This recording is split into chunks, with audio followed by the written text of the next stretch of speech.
So you found the skeleton. How would you tell it's a dinosaur? You personally, how would you decide? Well, interesting question. I don't know. I'd have to do some research on that.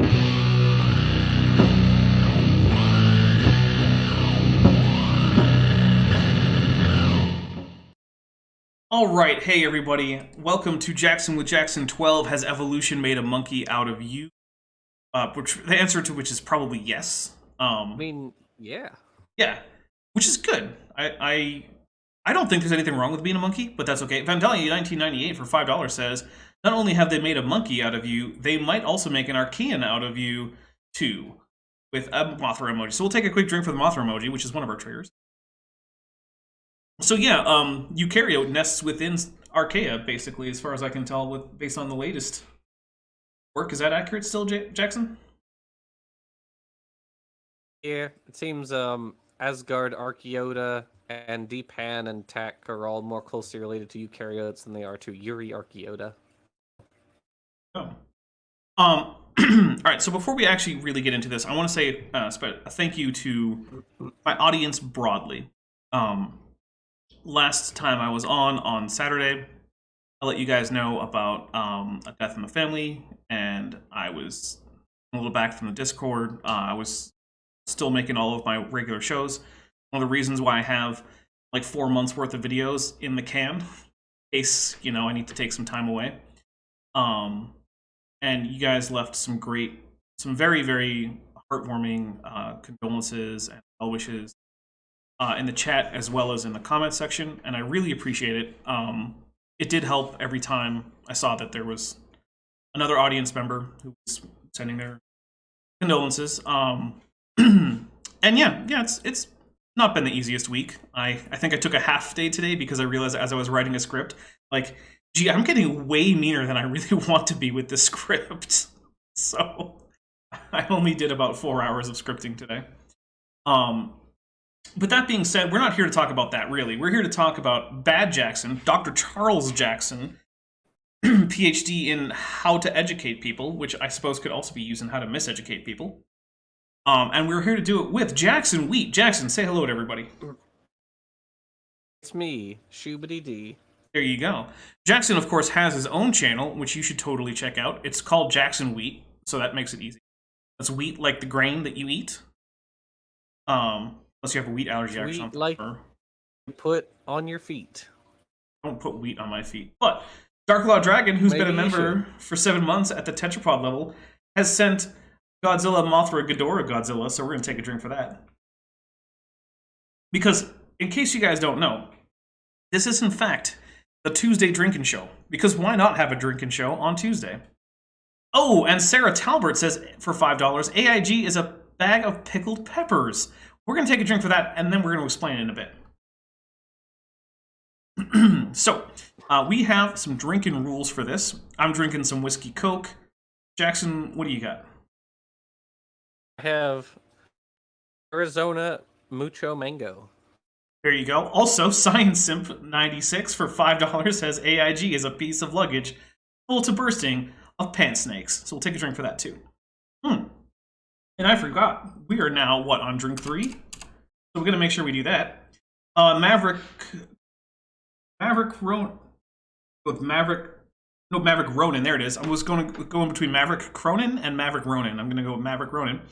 This condolences Dapper. Let's have a toast to with a Godzilla. So you know what? To my uncle, you were one of the people who first really inspired me to be interested in things like biology and science with the amazing see-through beehive that you kept in your attic with the combs surrounded by plexiglass.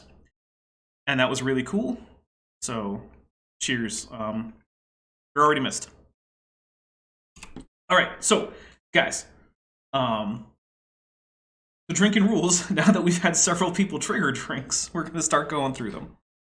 So, this is primarily about watching the creationists, a really, really bad at their job creationist, basically. One of the ones that's easy to debunk while progressively becoming more drunk. So this is the low-level show. It's on Tuesday. And so we will drink whenever the creationist, in this case Charles Jackson, gets something so wrong we just kind of have to keep our brains from melting. It's coolant for your brain. whenever he gets something factually correct without directly quoting from someone. So if he's just reading a bit from a quotation from a book and it's correct, that doesn't count. It has to come out of his brain. We'll also take a drink anytime he tells a joke that doesn't land. Anytime he tells a story that didn't happen, such as maybe confusing the argument he had with a shampoo bottle in the shower for a real-life argument that he had with an actual evolutionist. Take a drink for that. We'll also take a drink anytime the creationist in question mentions the National Socialist German Workers' Party, their leaders, or their activities, especially, sorry, like in the 20s and 30s, 30s and 40s, or, prominent members thereof, things like that. Take a drink for that. Sort of the Godwin's Law drink. All right. Ghost Dog, member for 6 months at the tetrapod level, says, "Hi, everybody. Dapper Dinosaur, toast to the dump." Sure what that means. But thank you. Thank you for being a tetrapod for 6 months. Jackson still isn't a tetrapod. He's basically just some kind of a fish. Which he's probably okay with. Pod. Jackson, you have a lot of fish. I got some fish. Yes. Yeah. Anyway, so also if one of us makes a prediction about what the creationist is going to say next, where it's not extremely obvious, and we get it right, we'll take a drink for that. Also, there are some ways that you guys can trigger drinks. So two of the ways you've already seen. One is that if you super chat anything to the effect that AIG is a bag of dicks, take a drink. That is because historically they've been extremely inappropriate with their copyright claim and not allowing for fair use. Now, to be fair to them, they've been doing that less of late. Have given them opportunities to copyright claim me. They have not availed themselves of them.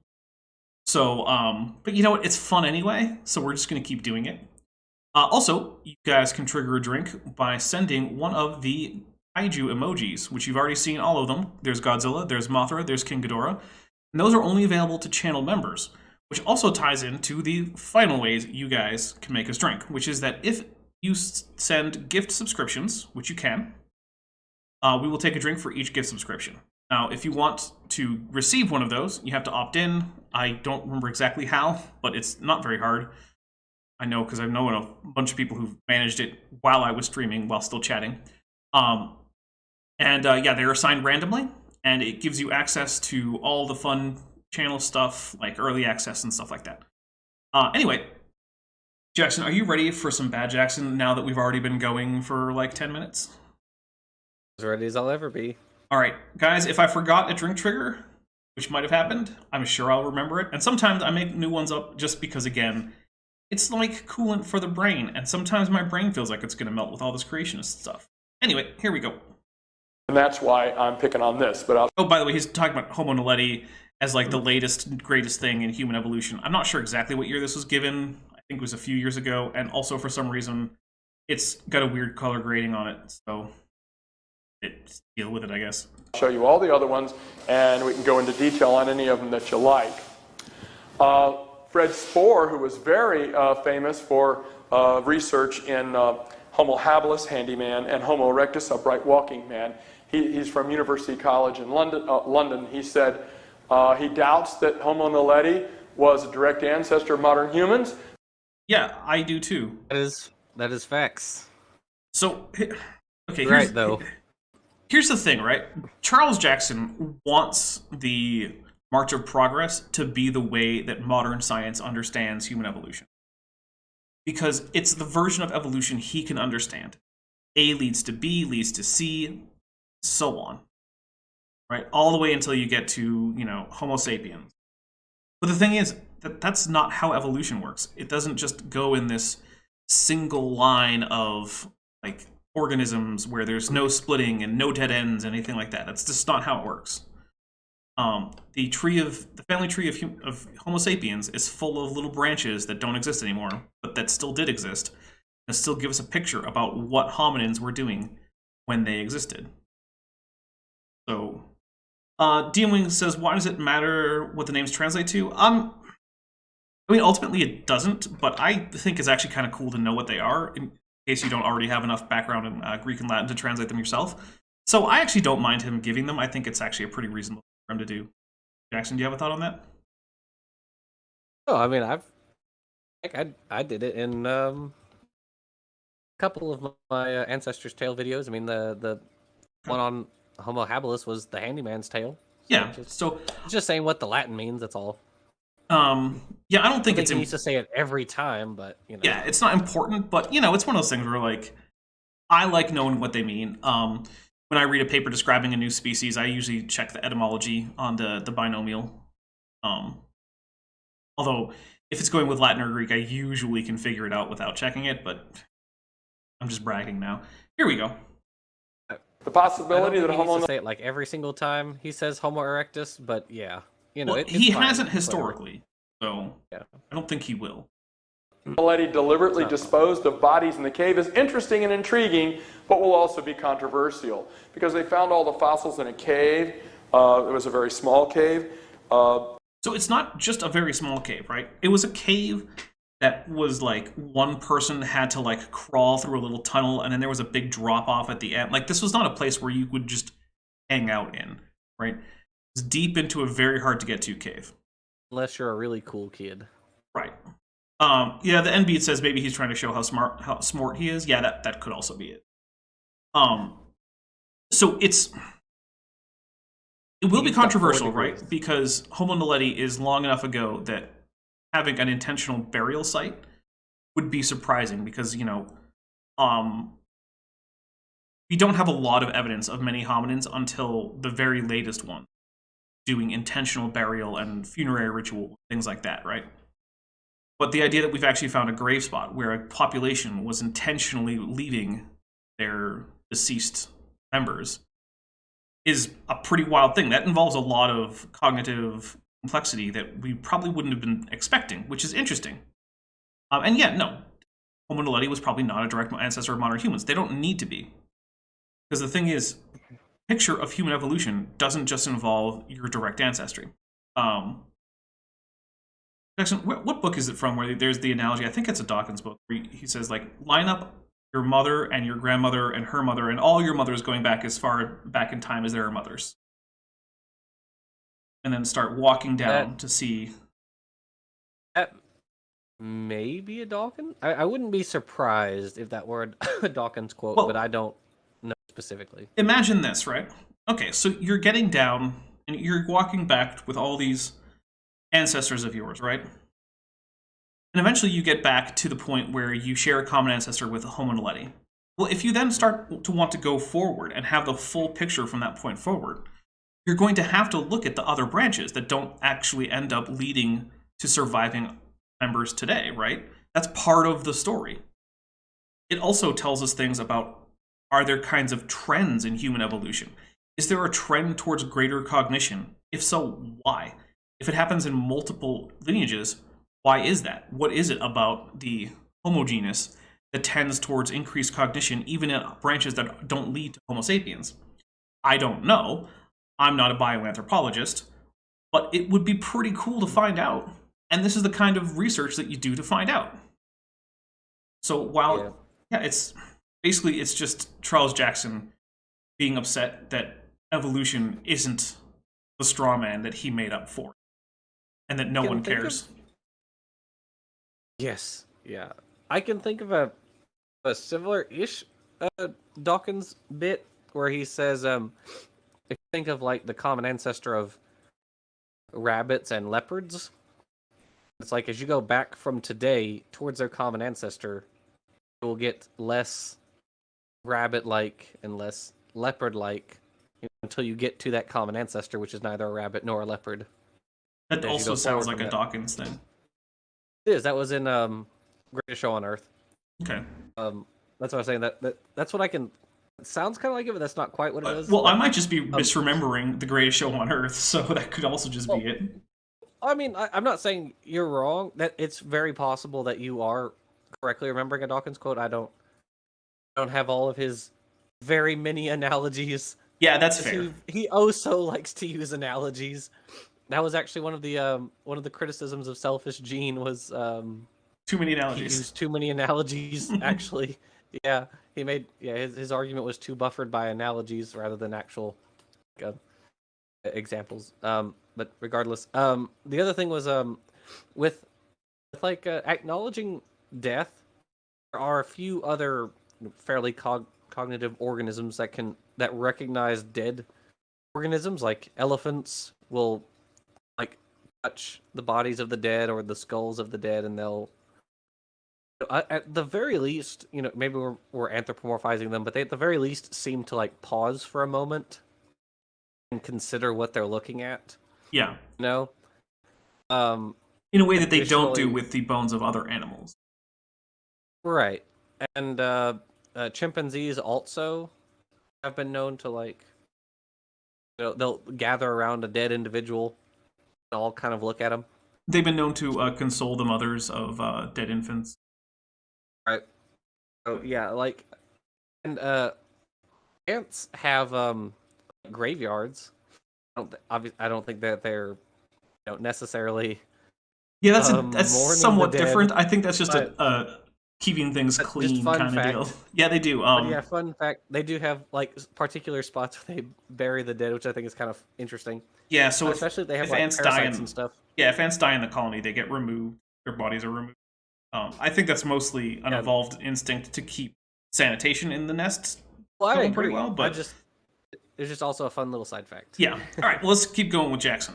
Bad Jackson. The thought was that their friends dragged them in there and buried them. But they did find fossils of all different ages. So they would have to be plagues or being attacked by a saber-toothed tiger or something like that. You mean the kind of thing that probably happened? Yeah. But you know what? Dr. Charles Jackson is correct. There probably did have to be plagues and animal attacks in order to account for this. Good thing that's a thing that happens. I'm going to take a drink. Because it's like the Matt Powell with the rafting thing. Think animals can float on vegetative mats? It's like, yeah, man, it happens right now. It happens modern day. Iguanas that are on Anguilla. Yeah. Got there by vegetation rafting from South America. We know the exact day they landed on Anguilla. It's the same exact day. It's the same thing here. Where Charles Jackson's like, what, were there plagues in the past? Yes, there were. I don't know what to tell you. You can find like paleopathology is an entire field unto itself. Right. All right. So what Lee Berger said was this is burial, and that's definitely human. Animals don't bury their dead. None of them do. I mean, except for humans, right? That's a thing. But also, so there's a few things, right? As has been pointed out, animals do have things that they do with dead conspecifics, right? And not all humans bury their dead in the sense that you're used to, right? Like, Jackson, I forgot. If, audibly, Mothra or Godzilla come by, we take a drink for that, and that just happened. So we take a drink for Mothra. But, anyway, Jackson, are you aware of the idea of sky burial? Sky burial? Sky. Like the thing above your head outside. No. So this is the idea that rather than putting people in the ground somewhere, leave them on top of a tower for scavenging birds to devour, and then maybe you take the skeleton down and put that in some kind of ossuary. That was a common thing historically. Pretty rare today, but I mean, that's just because of the spread of various religions that frown on it, like Islam and Christianity. Before that, it was pretty common. Or funeral pyres. Lots of cultures have historically burned bodies, rather than putting them in the ground. A Faye Degree, who's been a member for 6 months at the level of Tetrapod, says, first, Godzilla. DAL and AIG are a sack of leaky limp ones. Alright, we'll take a drink for that. Yeah, so you can say that there's something particularly human about a species of apes having a particular place where they put their dead relatives or family and friends and whatnot. That's true. But it's simply not the case that animals just don't recognize the death of conspecifics with any kind of interest or emotion or care. It's also not true that burial is just a thing that humans just do. All of them do it. Like, it's wrong on both ends, is basically what I'm saying. So... Was Jackson wrong? Who could have seen this coming? Right. It also is implying that humans aren't animals, which they very much are. Van Halen 1998 for $5. Does a person who thinks a person who thinks there were 10 of them in Exodus doesn't think there were plagues in the past? Yeah, that's a good point. Genesis or Exodus does have a fair few plagues in it. Yeah. All right. Here we go. Also, there's one last thing. If the idea is supposed to be that humans are evolving from non-human apes, at some point, uniquely human features are going to have to pop in there, buddy. Like, that's a thing that has to happen. Charles Jackson? Question is it an accumulation of human traits, or do they just, poof, suddenly out of nowhere with no antecedents, human traits show up? And the answer is the first one. They slowly accumulate. They'll bury their poops before everything in the fossil record just poof. Yeah. they'll bury their dead. And we find Neanderthal graves with flowers in them. Neanderthals had ideas of the... That's a maybe. There's debate on that. Yeah, that... Until recently, I thought that was a pretty... cool. Right. It's a common claim, but the evidence for it is a little iffy. Not impossible. It'd be super cool. It's not impossible, Like, and I don't find it. Sure. I don't find it particularly sensational that might happen. You know, Neanderthals and Homo sapiens were very closely related species. They probably had a lot of behavioral similarities, and grave goods are in fact one of the few things that are extremely common across cultures with funerary rites. Grave goods are, I can't say ubiquitous, but they're extremely common. Yeah. That's we don't know at this point definitively that Neanderthals buried their dead or had religion or things like that. There are some tantalizing maybes. Yeah. Nothing for sure. Mostly because it's really hard to preserve culture. So outside of like stone tools, we don't have much. Yeah. So yeah, they might have the flower pollen in question that was found in a Neanderthal alleged gravesite could have been carried there. It could have just been there coincidentally. It could have been an intentional burial, but without intentional flowers. The flowers just were in the area and pollen blew in. The pollen could have been intrusive. There's a lot of options. But also, it is an option that maybe they were intentionally placed there in a funerary rite. Yeah, afterlife. They had religion. They had art. We find their cave art. I mean, we can't say they had religion, right?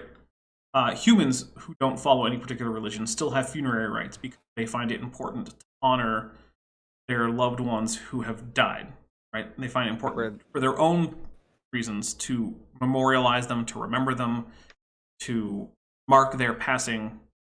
You don't need a religion to do that, right? Dapper, we both know the people who are, quote, atheists are just suppressing their knowledge of God. Oh, that's a good point. Yeah. They're just, they're suppressing the truth in unrighteousness. No one actually doesn't believe in God. That's not a thing. That's what I'm saying. That's what I'm saying. All right, we're going to keep going. They liked colorful clothing. We found flax fibers that were turquoise and pink in their cave. We found the evidence they went on hunting parties. They used makeup. They went on hunting parties. Hunting parties thing is like, duh?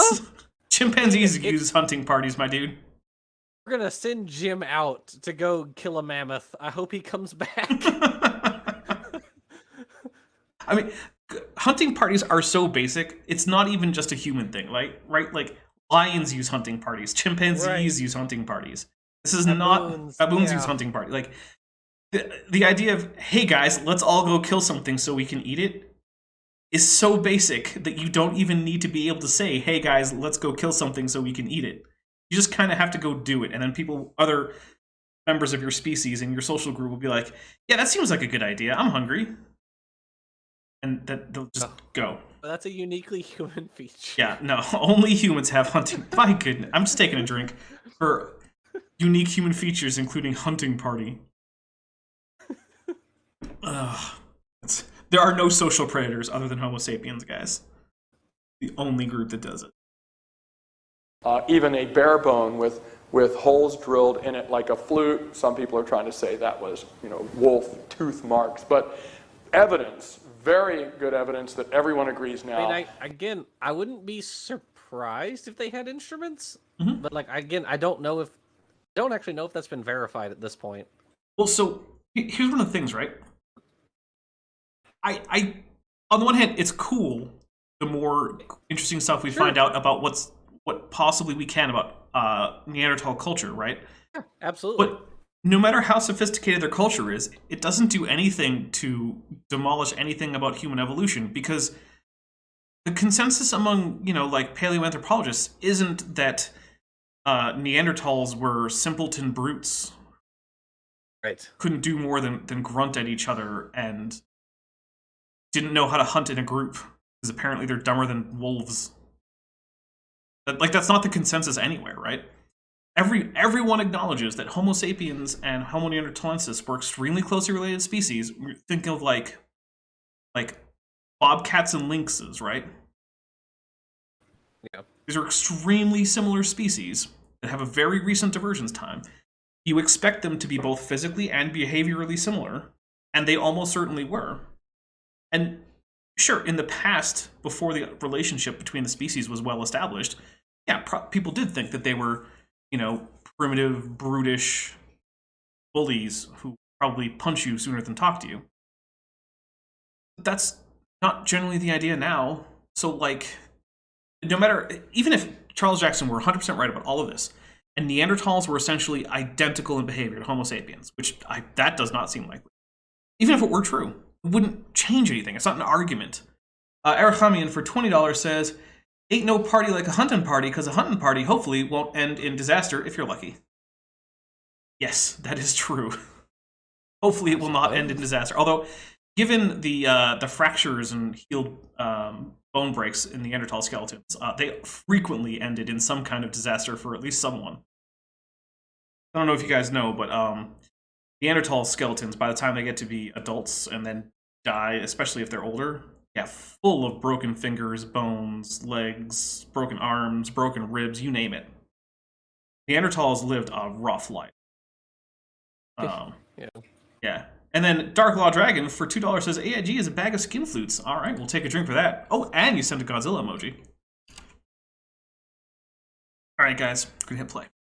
Neanderthals have the hypoglossal canal in the skull, where the hypoglossal nerve goes from the brain to the mouth parts. Neanderthals have the same size hypoglossal canal as us. Okay. Sure. I'm actually curious. I'm going to look this up now, because if this is a nerve, I'm very curious. I'm not going to say, hold on, let me look this up. Hypoglossal nerve. In Neanderthal. While you're looking that up, real quick, for €10 from Inkboy, fun fact: if archaeologists don't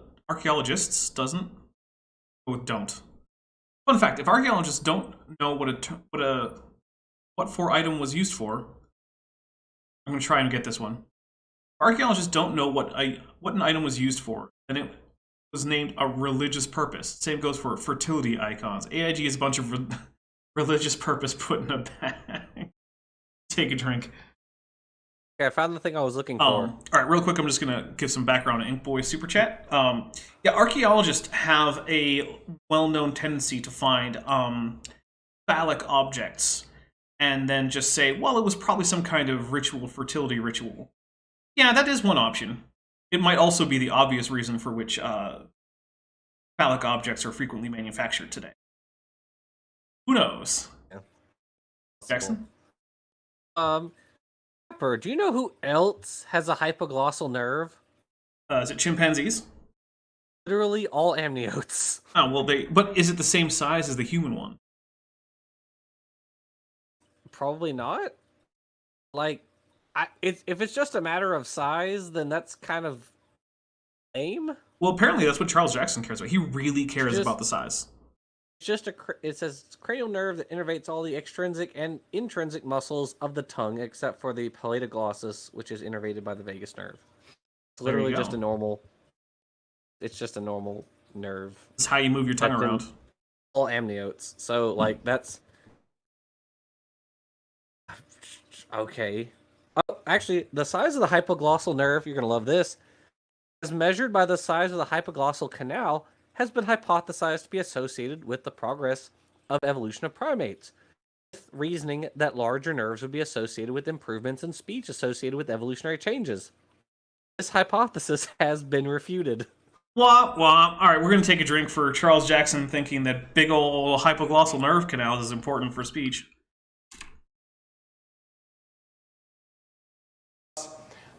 And monkeys have a little teeny weeny thread-like nerve that goes there. Monkeys have the hardware, they don't have the software. So Wrong. Monkeys do not have the hardware to speak. They don't have vocal cords of sufficient range. They don't have a correctly shaped... This is monkeys other than humans. Their palate isn't shaped correctly, so they can't actually get their tongue into the positions needed to articulate human speech.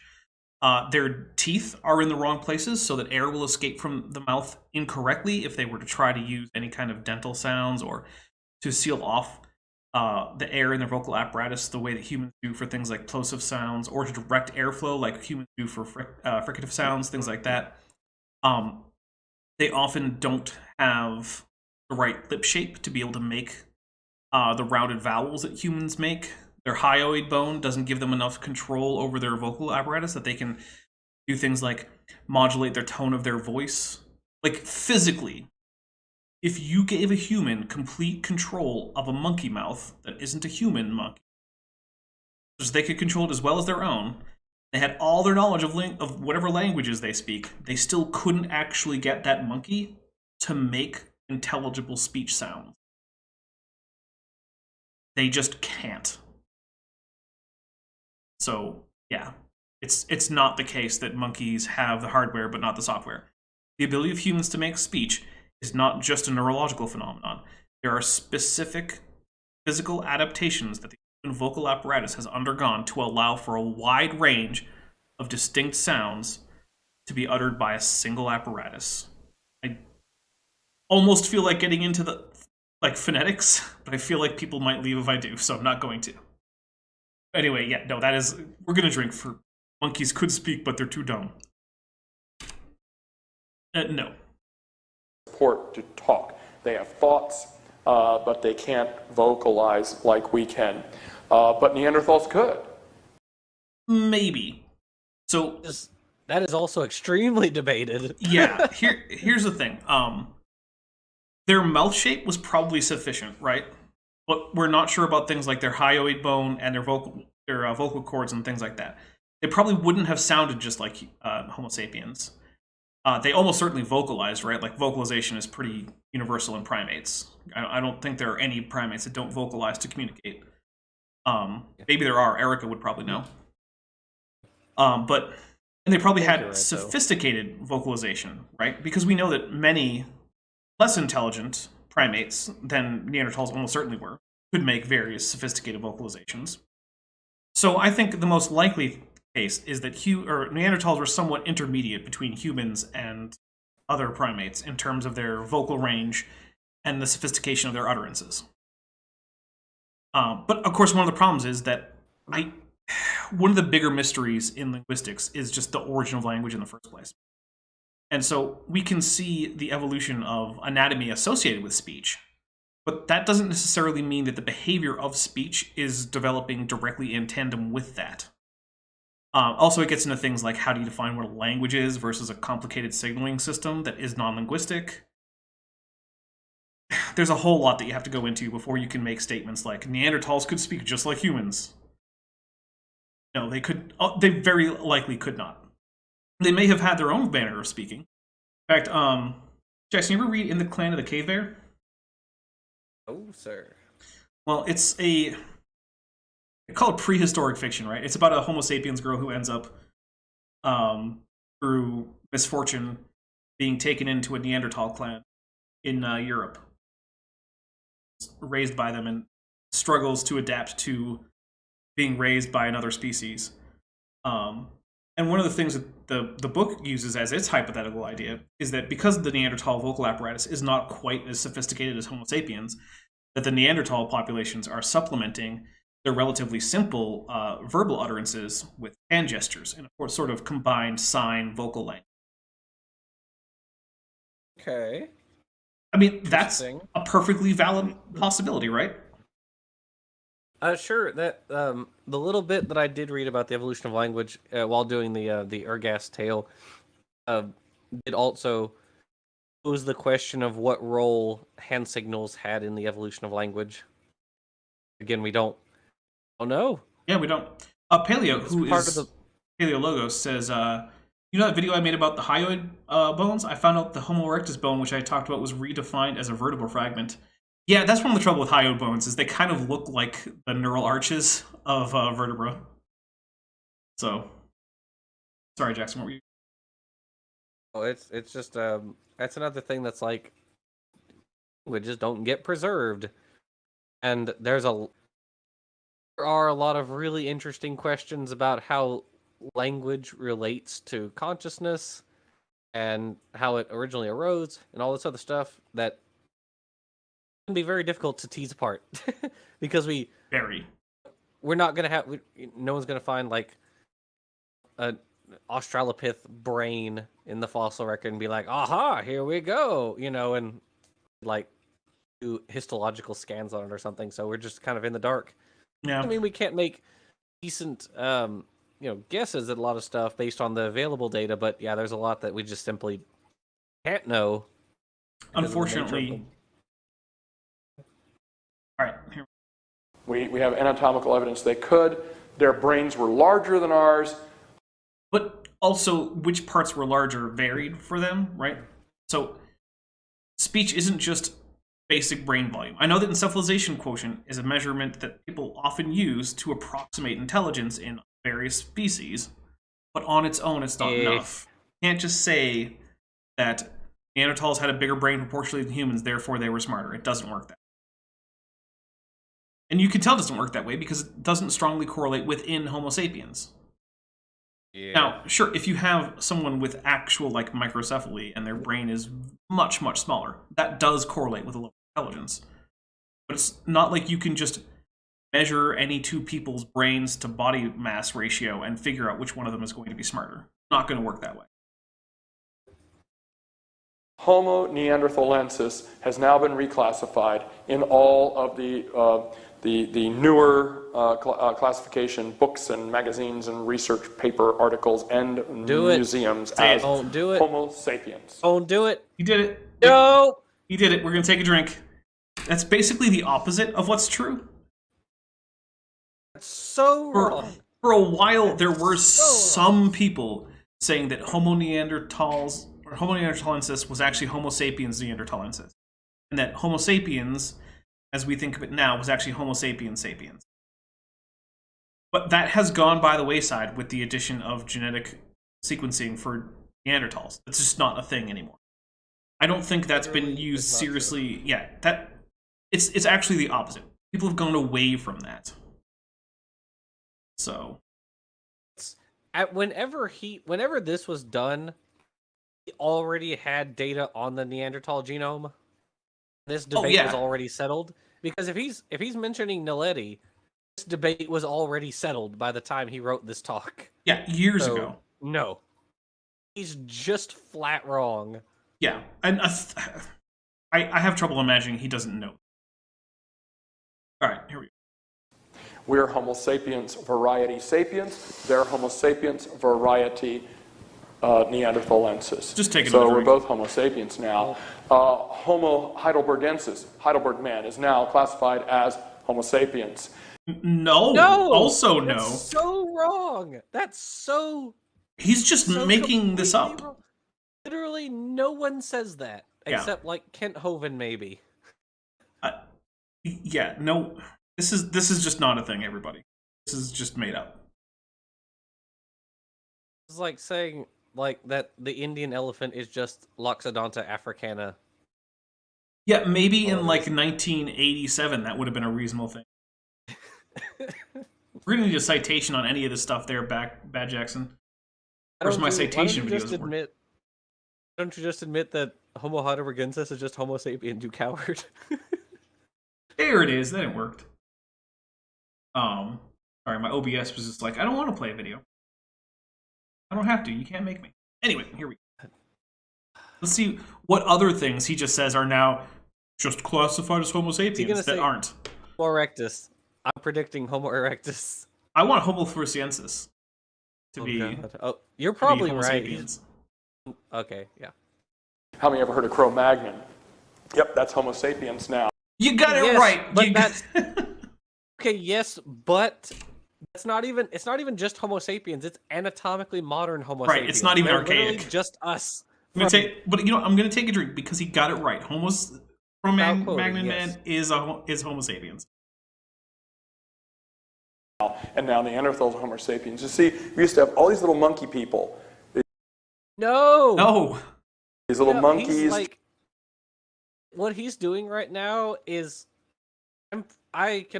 this parallels Kent Hovind brochure that has all of the different like alleged monkey men, but they're all just human or just monkeys. Like, that's what he's doing right now. Mm-hmm. Well, you have to, right?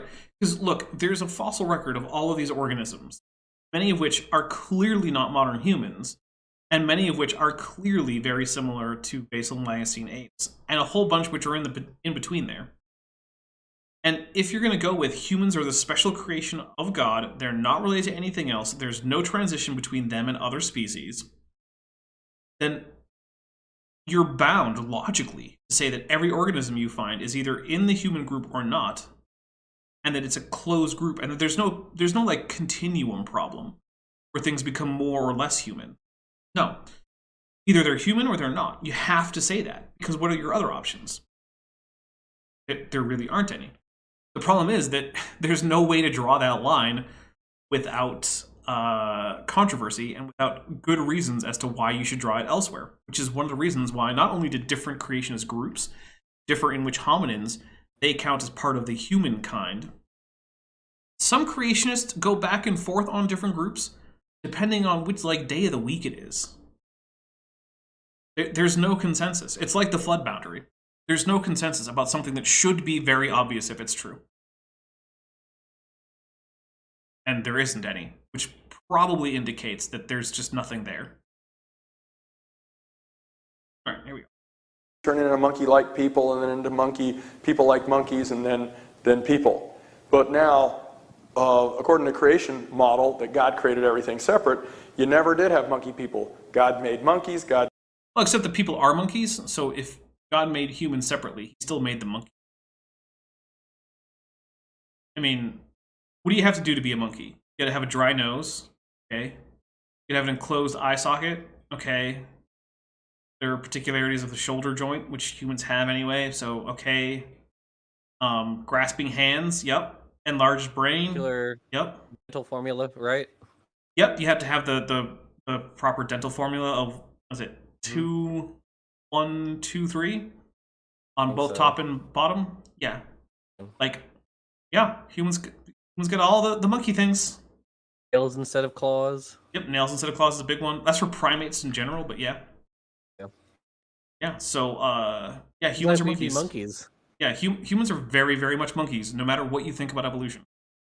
They meet all the definitions for monkeys. They meet all the definition for apes.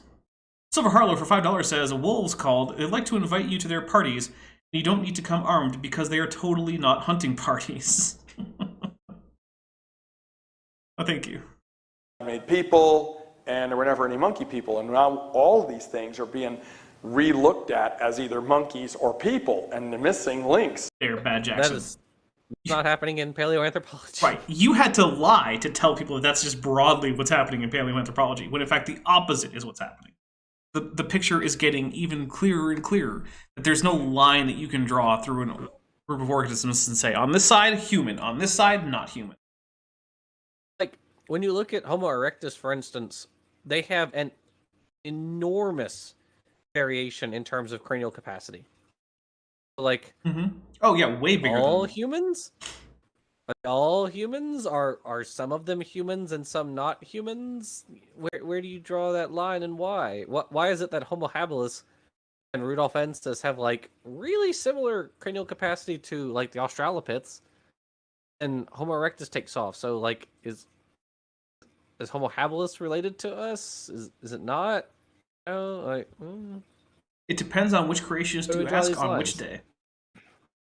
very true. that they were, touting are dropping out. And all of those things, Homo neanderthalensis, Citation. Homo heidelbergensis, Cro-Magnon, and what's the other one I mentioned? He says Peking man. I forget. Are He might. Because that's the other Kent Hovind one. Yeah. Which, Java by the way, man. is those are both Homo erectus. just people. They're Scream. just people. Okay, we'll Just get back people. to that. What does it mean to be just people? That's another thing. He doesn't Just want to. bros being dudes. You got to define what a person is if you want to just say they're just people, right? And part of the problem there is that the word person actually doesn't map very well onto biological traits. It tends to wrap onto things like behavioral traits and like things to do with theory of mind and things like that.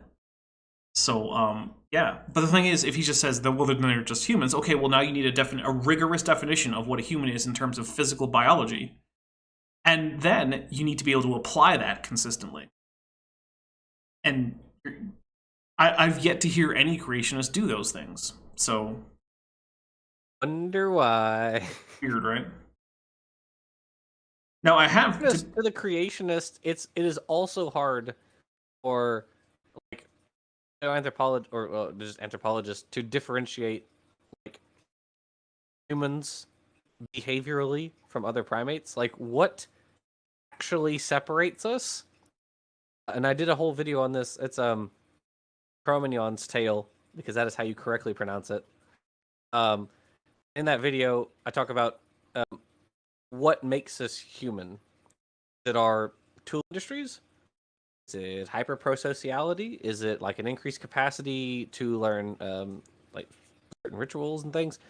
It's kind of all of these things, and maybe it's not. It really is. There are fistfights among anthropologists as to what makes us human, because hard biology's messy. It does not like drawing lines.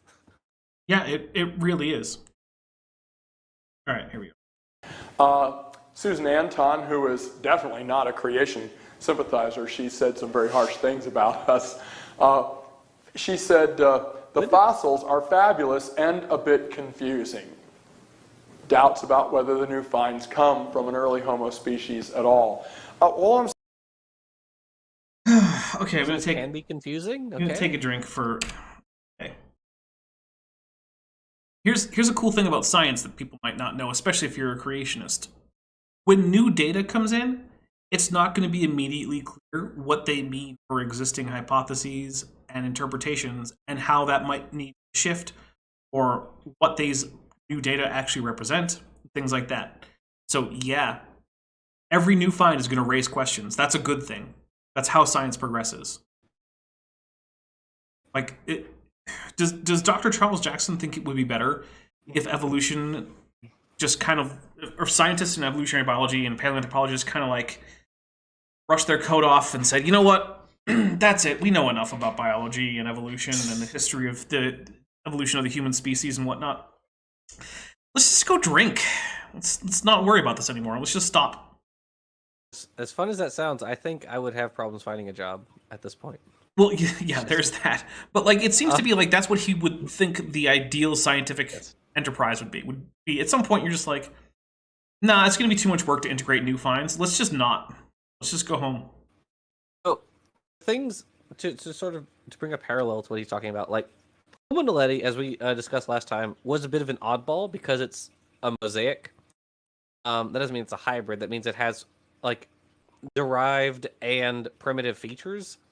And because it was also difficult, at least at first, to pinpoint at what point in time it lived, like there were a lot of questions surrounding it, so, at least some of which have been answered now. But yeah, the paleontologists are not going to be like, oh, we figured out one thing, guess we're done. Yeah. There are nature is weird a lot of times. If you, to draw a parallel with this, you can find in like the late Cretaceous, for instance, primitive hadrosaurs. You won't find them on mainland continents. You'll find them on islands. If you just happen to be digging in late Cretaceous strata and you find a primitive hadrosaur, you might be like, wow, this is weird. This guy survived while everybody, all these other lineages were, all becoming derived and whatnot. What happened to him? Well, it turns out he was stuck on an island. Mm-hmm. Lineage became isolated on this island, and this was a refugium for them, and so he didn't need to adapt and to survive. Nice use of refugium. Oh, thank you. I try. It was my word of the day. I had to get it in there. There you go. Yeah, nature is complicated and weird and doesn't form nice, neat boxes. You don't We say. love it anyways. Yeah, the boxes are human conventions, generally speaking. All right, That's here we why go. species aren't real. True. It's true. Saying is, I'm showing that there is a self-checking system going on here, and that the newest missing link is now being argued. Tim White is the guy that brought to the world the artificial. Well, my apologies for the nausea-inducing camera work here, as well as the, I don't even know what this is, 10 frames per second or something? I promise, if I had been in charge of this, it would have been at least 24 frames per second, and I probably would have been going a little bit easier on that zoom button. Ardipithecus ramidus. Tim White also was the person who said to the world, Ardipithecus ramidus is not the missing link. But a few months later, it showed up There's on the no such thing as a missing link. Thank you. Yeah, that's the question. Big thing there. front of National Geographic as the missing link. They didn't even listen to Dr. White. Hey, once again, National Geographic, not peer-reviewed, not where science comes from. Yep. It's a well-respected, but still play-level pop-sci outlet. It's better than, Fox News saying that dinosaurs farted themselves to extinction, which then Matt Powell picks up on. But it's also not where you go to get science. They have been wrong many times after actual scientists were like, hey guys, don't publish this. Now we're going to do it anyway. Cough. Yeah. You know what we're going to drink for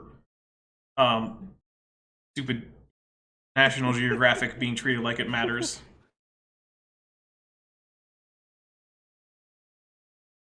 There's the drink. Oh, I hit the wrong button. There it Dr. is. White is the head of the human evolution division there at UCal Berkeley. Look what he says. Look in this article, Bones of Contention, Why California Paleo Expert So Skeptical of Homo naledi. White observed claims that the hominids might have buried their dead were hyped heavily in publicity materials. Yeah, because it sells paper. Hold on a second. Hold on, I'm confused. Bad Jackson is quoting... Didn't Bad Jackson say earlier that Naledi is just a human? Did he say it's just a monkey? I honestly don't know. Because if he's quoting White here as saying there's no evidence of burial, but Jackson said they're just humans, doesn't this conflict with his earlier statement that they're just humans? Okay, yeah, but I mean, when was the last time that you saw people from AIG or ICR caring that they were being internally inconsistent? Am I wrong? Am I missing the mark on this one? Because I thought that's what he said. I honestly don't know for certain. If I'm wrong, call me out. With that? Yeah, guys in the chat. Also, GhostDog999 for $5 says, wow, the lying and half-truth is stronger than gravity at this point with a Godzilla. So thank you very much, and we're going to take a drink for that Godzilla. All right, here we go. There is no evidence of burial rituals, the Berkeley professor said. The only evidence seems to be we can't think of anything else. This is not evidence. So he's being a little bit harsh on this. Here. Yeah, look. I'm sure. It's... Okay, but what is he actually complaining about? It's just a ritual burial. It's nothing about the anatomy. It's nothing about the timing. He's just saying, I don't think the fact that they were found in this inaccessible cave is sufficient to say it was a ritual burial. Okay.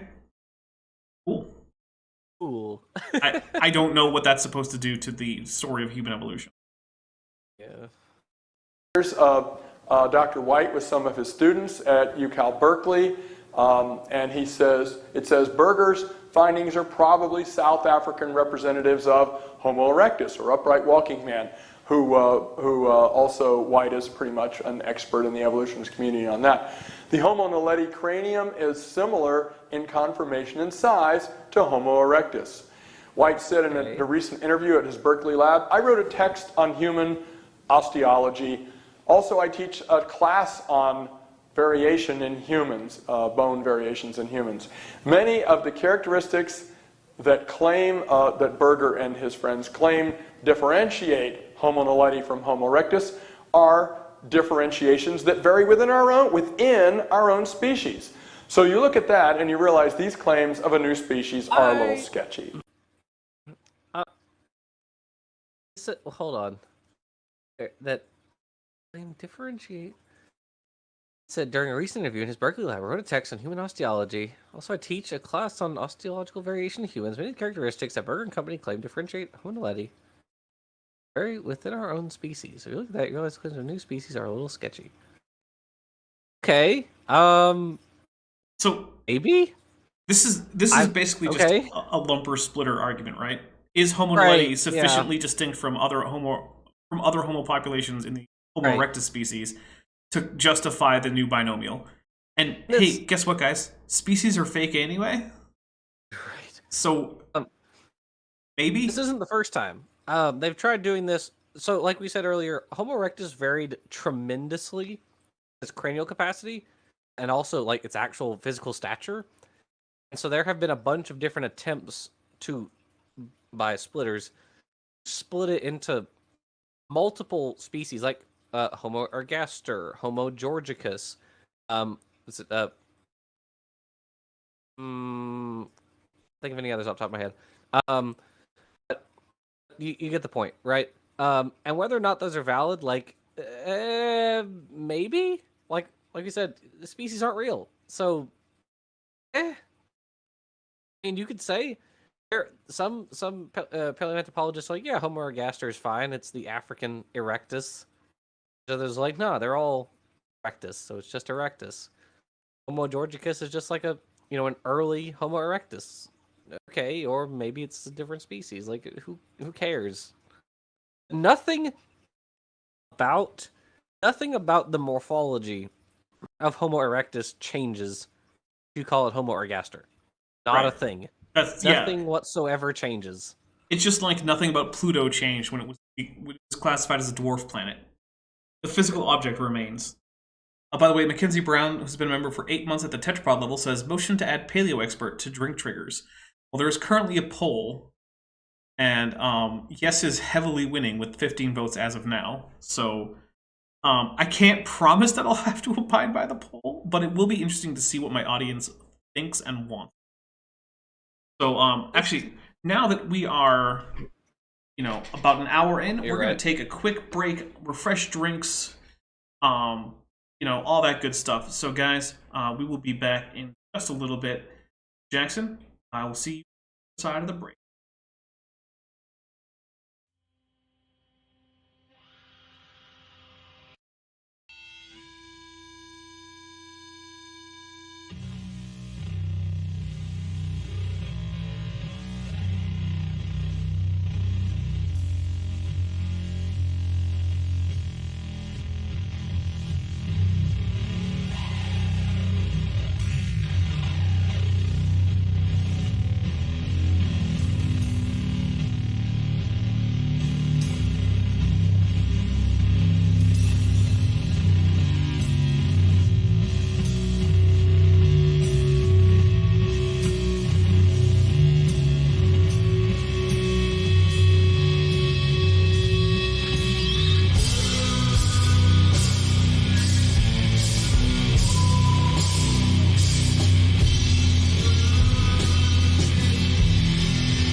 right, everybody, we are back. Thank you for sticking with us. Those of you who did, which is most of you. I also want to say the quick little commercial I always say after our breaks, which is to say, hey guys, direct support in the form of Patreon, channel memberships, super chats, super thanks, super stickers. That is the majority of how this channel stays on the air. Ad revenue is basically non-existent compared to that stuff. Like, it's not, I'm not saying I could completely just lose it and not notice, but it would be the first thing that I would be able to drop if one of those things had to go. So if you're not currently supporting, would like to, there are a lot of ways you can do that. By that I mean directly supporting with, you know, some kind of monetary thing. You guys know about super chats and super thanks and super stickers, but also if you want to do something monthly, there's Patreon and the channel memberships. Channel memberships, you can just join right below this video. The Patreon, there's a Patreon link in the description. All my videos and on my channel page. You can go there. There's a 12% discount if you go annually. So you can do, the cheapest I think is like a $10 something for 1 year of access at the lowest level on the Patreon. So, you know, if you got a spare $10, you can have a year of early access to my supporter-only Discord, stuff like that. So if that's something that you're interested in, check it out. You can also go annually. You get more benefits both on YouTube and Patreon the higher up you go. But if none of that's for you, if you don't want to do direct donation with a monthly thing, but you still want to do some kind of monetary support thing, there's a merch store, Teespring, that's linked in the description. There's also an Amazon wishlist linked in the description. Want to just grab me something off of that. Most of that's just stuff that's just like fun stuff for me, because I have trouble spending money on fun things for myself. So if other people do it, I don't have to go through that psychological hurdle. But if none of that's right for you, if you can't afford to, or you simply don't feel like it's appropriate for you to donate any monetarily, just like the video, share it in places where you think people who are interested in this kind of thing will see it and want to watch more. And comment on videos. That helps a lot. And we have a few various highlighted chats to read through. So ScienceSim96 for $1.99 sends a heart super sticker. Thank you very much, ScienceSim. Inkboy, who's been a member for 8 months at the tetrapod level, says, you forgot to remind us to like the video. Well, like the video, everybody. And then Tab, or TAB, I'm not sure, gifted 1 Dapper Dinosaur membership, which went to SG Cruitt. So thank you very much, TAB. We will take a drink for that gifted membership. It is much appreciated. All right, and you guys are already sending tetrapods as is appropriate for a new membership. So there you go. All right, Jackson, are you ready to dive back into Bad Jackson's nonsense? Redoing. All right, here we go. A little sketchy. This newest one is probably not. Claims of a new species are a little sketchy, says Tim White, and Lee Berger says, Homo naledi is already practically the best-known fossil member of our lineage. Again, I think he's just interested. That sounds like an exaggeration on Lee Berger's part. Which, hey, Lee Berger is the guy who found it, so no surprise there, right? He's trying to hype up his own stuff. And I don't think it's entirely appropriate, but it's understandable. In making a name for himself. Tim White, who is a total evolutionist. Okay, Tim White. Total evolutionist. He's not even a 3/4 evolutionist. 100%. A partial evolutionist. I'm taking a drink because, my goodness, I don't even know what that means. It's a total evolutionist, guys. Is that just another Charles Jackson, hello there, fellow kids? What? He's a 7/8 evolutionist. Octavolutionist.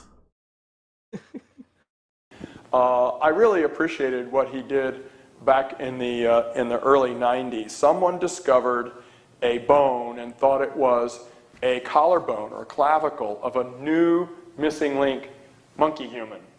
And they went all over the place getting all excited about this. And later they found out. Oh, hey, Ann Stevens has joined the channel as a tetrapod. Welcome, Ann Stevens. Please make sure that you link your Discord account to your YouTube account so that you can be automatically added to the Discord server And if you have trouble with that, let me know. So thank you very much. And as you guys are, as appropriate, you guys are sending more tetrapods. That is how we welcome new members, by sending them tetrapods, because that's also the channel badge that they get when they first join. That it was really a dolphin rib, and they found more of the fossil. Now, you know, I'm not trying to make fun. Apparently someone mistook a dolphin rib for a hominin clavicle? That doesn't sound super plausible. Citation, please. You know what? I'm looking it up. Because WTF. Yeah, that's a weird one. I've never heard that. It doesn't seem like a likely mistake. I'm super curious. Oh, the crap, he's right. Oh, well, there you go. Hey, you know what? Hominoid clavicle from Sahabi, I don't know, is actually a fragment of a cetacean rib. I could just read the abstract. Late Miocene / early Pliocene mammalian fossil from the site of Sahabi, I don't know, Libya, was identified in previous publications as a clavicle belonging to the superfamily Hominoidea. Okay, so it wasn't a hominin, it was ape. Because Hominoidea also includes gibbons. Yes. After studying both a cast of the specimen and previously published descriptions and photographs, we have concluded that the fossil is not a clavicle, but a rib fragment. In addition, our study demonstrates beyond reasonable doubt the rib belongs not to a primate, but to a marine mammal. Yeah, it just says hominoid. Well, it says hominoid. I'm gonna be generous, and because we're after the halfway part, I'm gonna give Dr. Jackson a win on this one. That's a thing that happened. Take a drink. Jackson. Yep. So good job. You successfully reported a weird happening in paleontology. Yes. Mackenzie Brown says, is this a good emoji for finding the citation? Yes. Is entirely appropriate because that means well done in Klingon. Jackson, we're up to 3 Klingon emojis now. You're gonna have to start learning Klingon to keep up with chat. I'm learning Spanish right now. Does that count? Not as Klingon, but it's a good thing to learn. Yay. Klingon is also on Duolingo. Just add it.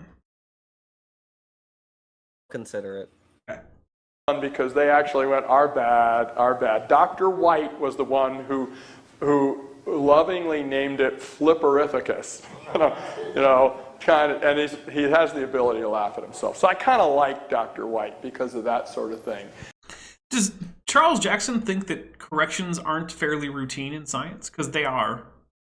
Wait till he reads insert scientific literature. Basically. There is an entire journal, what is it, Zootaxa? That is literally just taxonomic revisions. It's the whole journal. A whole journal dedicated to, oops, I think we got this wrong. Yeah, and they write such insanely long papers.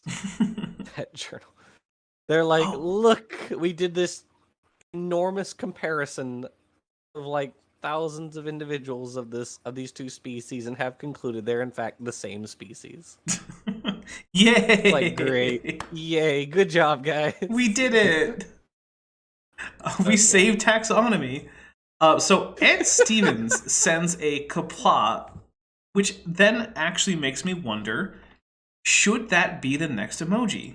Alright, so we're going to ask, should the next emoji be kapla? Oh, wait, that wasn't a poll. I have to actually make it a poll. I'm just dumb at... I'm really bad at this, guys. Should the next emoji be kapla? Here we go. Now it's a poll. I'm apparently extremely bad at doing this. MST or Misty? I'm not sure. We're gonna go with Misty because I like it. Says, hi Dapper, let me know if you decide to come out to Phoenix and see the animatronic dinosaurs and other beasties at the zoo. I don't currently have any plans to get up to Phoenix. Not impossible. I am actually thinking about trying to plan a trip, but it's not to Phoenix. It would actually probably be to... But come to Louisiana. Yeah, Coward. You know, I could go to Louisiana. Yeah, you could. Or I could just save myself the pain and suffering. Or you could not be a coward and come to Louisiana. It's not that I'm afraid, it's that it seems entirely unpleasant. You are terrified of our large archosaurs. Yeah, no, I actually quite like alligators. I kind of miss them. But if I'm going to see alligators, I'd... Oh, well, okay. But yeah, if I'm going to see alligators, I'd rather see them like in I don't know, like South Carolina. Lame. Yeah, sorry. Actually, one of the only places I've ever bothered to see alligators, including the one that almost ate my nephew. Makes you double lame. Yeah. All right, here we go. I've been following these guys, you know, whatever. Keep your friends close, keep your enemies closer. I actually have gotten to talk with some of these people that are in the evolutionist community, and some of them I find very easy to talk to. Some of them I don't. Literally anyone considers Charles Jackson an enemy. I feel like they consider him like an annoying fly. Yeah, I have trouble thinking of actual Charles Jackson. Oh, actually, yeah, I that doubt guy. even most people know who he is. Honestly, That's the most true thing. like if they've probably heard of Ken Ham and maybe a couple other head people at AIG, but like, let's be real. Outside of those of us who have like our nose to the creationism literature, like they just don't know this guy.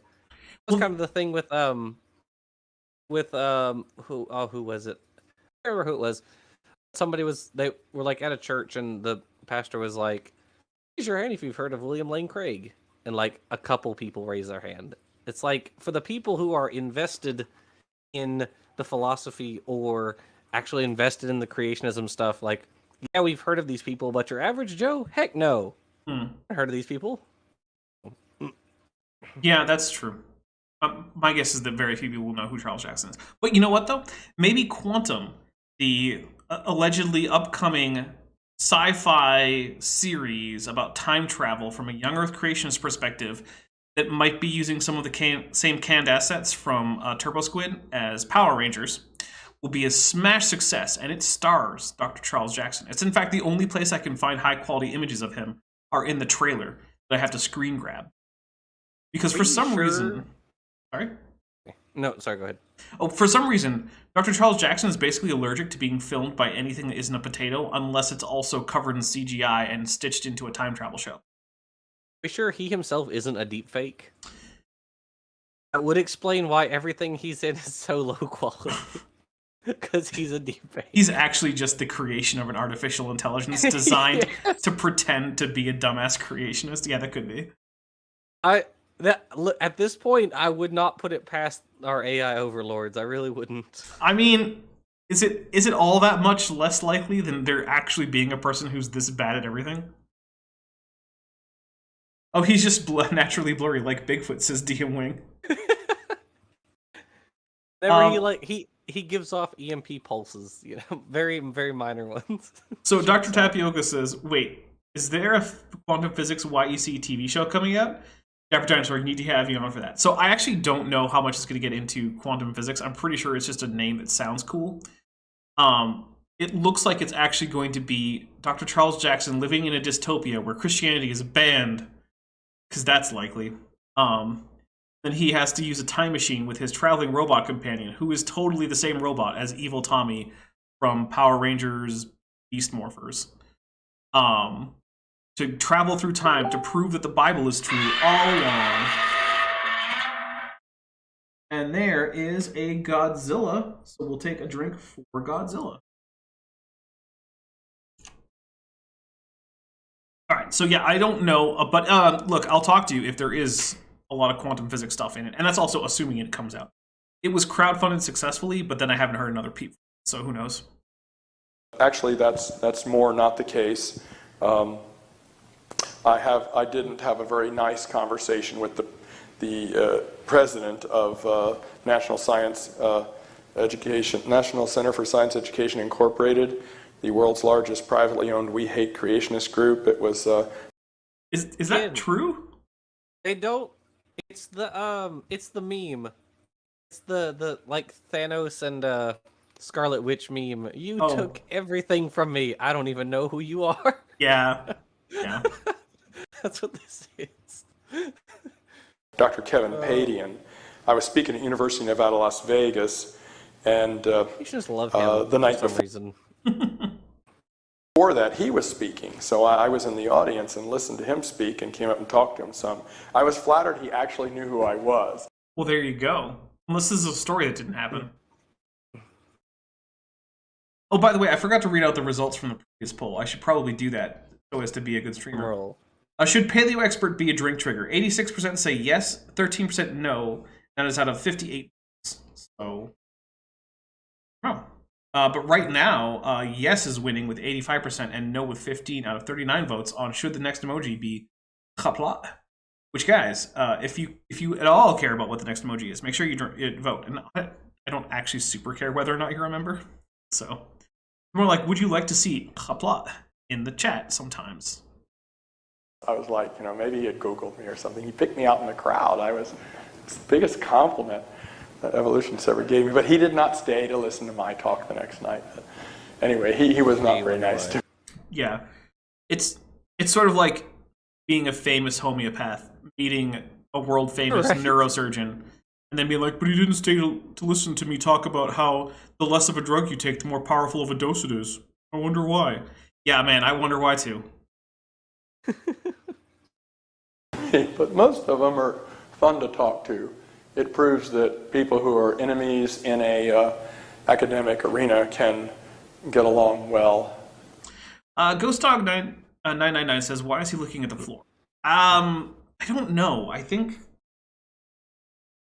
I don't know.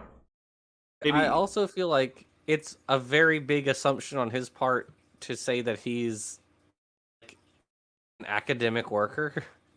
Yeah. We have an academic disagreement. Like, no, you aren't in academia, sir. Oh.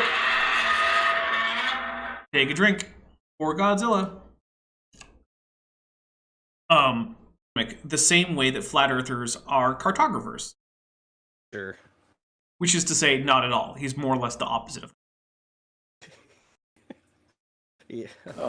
Personally. Okay. In 2011, when Berger showed the world the the Australopithecus sediba, he submitted this chart. Which, by the way, has actually had people argue that it should be Homo sediba because of the advanced traits it has. Which is one other of those indications that, like, hey, maybe this isn't so simple. Maybe there's a lot to this. Maybe it's really freaking hard to tell just where you should draw the line. Yeah, there was a notification that came out on my end, Space Dragon. Sorry about that. I forgot to close a tab that might sometimes cause notification. So, because my computer is just capturing direct desktop audio, yeah, that did. To National Geographic. And he did not make any connection on this family tree between the limbs. He just put the limbs there, not saying they actually came from each other. This was his new, at the time in 2011, sediba, which he said was a different route by which humans evolved and bypassing Homo. Goodness, drink for Godzilla again.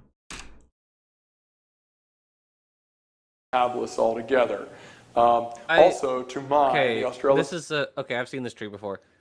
Okay, so the reason that he is not saying anything is ancestral to anything else is, drumroll, paleontologists don't do that. Dun, dun, dun. They extremely rarely will take a position on whether a species is directly ancestral to another species. Extremely rarely. It is very, yeah. There has to be so many fossils and such a smooth gradient between them that, yeah. And the thing is, when you construct things like phylogenies, where you have like branching paths with like ancestor nodes, just the very way that those are constructed means that none of the taxa under consideration are allowed to be a node in and of themselves. Like the statistical methods that you use to create those trees don't allow for that. even if it's true, you still actually can't recover that from a phylogenetic or reclassification analysis. That's statistical. Yeah. Hecate says we need to start a liver transplant GoFundMe for Dapper.